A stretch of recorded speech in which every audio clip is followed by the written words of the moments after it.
আর এবার একটা ছবি দেখাবো আপনাদের, মালবাজারের বাগরাকোটের একটা ছবি। আসুন দেখুন, জলপাইগুড়ি লোকসভা কেন্দ্রের বিজেপি প্রার্থী তার গাড়ি ঘিরে এই ছবি ধরা পড়েছে আজ। এই উত্তেজনার ছবি দেখুন।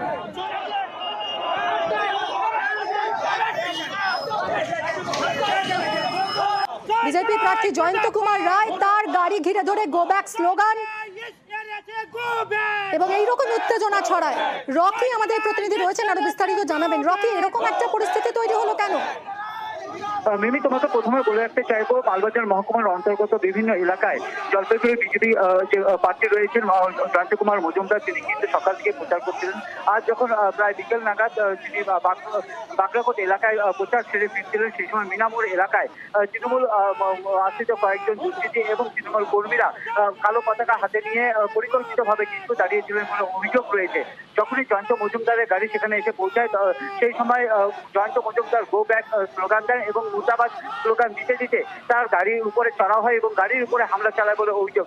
এই ঘটনার পরিপ্রেক্ষিতে সেই সময় সেখানে বিজেপি কর্মীরা যারা ছিলেন তারা যখন স্লোগান দিলে, প্রতিবাদ করলে, সেই সময় তৃণমূল কর্মীরা কিন্তু তাদের উপরে চড়া হয় এবং গায়ে হাতাহাতি হয়ে যায় বলে অভিযোগ ওঠে।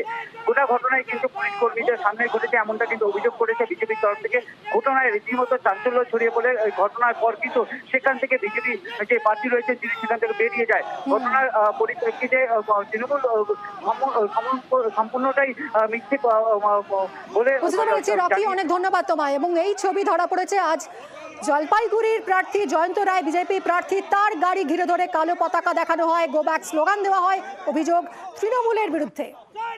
2019 যে ইলেকশন হয়েছে ওই টাইম যে রকম ভোট পেয়েছে বাগরাকোট জিপি থেকে, কিন্তু একটা পয়সাও খরচা করি না। আবার ভোট পেতে এসছে। হ্যাঁ, আমরা কালো পতাকা না দেখালে কি করবো বলেন?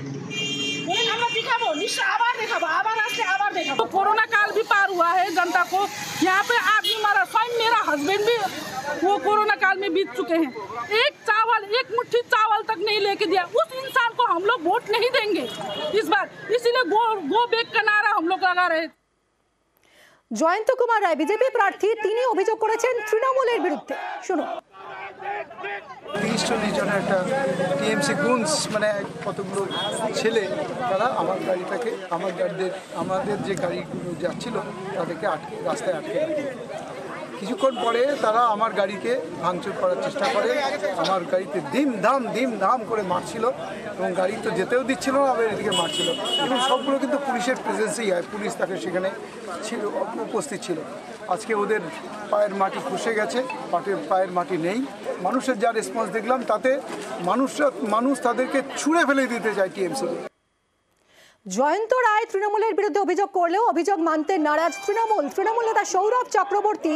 তিনি দাবি করছেন যে যারা জয়ন্ত রায়কে প্রার্থী হিসেবে চায় না তারাই গো ব্যাক স্লোগান বলেছে, স্লোগান দিয়েছে, কালো পতাকা দেখিয়েছে, তৃণমূলের সঙ্গে যুক্ত নয়। শুনুন। জয়ন্ত রায়কে যারা যে বিজেপির নেতারা প্রার্থী হিসেবে চায়নি তারা বিক্ষোভ করেছেন এবং জয়ন্ত রায় গত 5 বছরে, এটা তো সত্যি ঘটনা, একবারেও জনগণের কাছে মুখ দেখাননি। এবং বিজেপির যে নেতা কর্মীরা আছে তাদের একটা প্রত্যাশা ছিল জয়ন্ত রায়কে ঘিরে, ওদের ভেতরে অনেক কিছু চাওয়া পাওয়া তো থাকে। আপনারা জানেন বিজেপির দলটাই হচ্ছে চাওয়া পাওয়া এবং সবকিছু পয়সা দিয়ে হয়, তো সেটাও হয়তো হয়নি। তার জন্য ওইখানে বিক্ষোভ হয়েছে। তৃণমূল কংগ্রেসের খেয়ে দেয়ে কাজ নেই, তৃণমূল কংগ্রেস প্রচারে ব্যস্ত।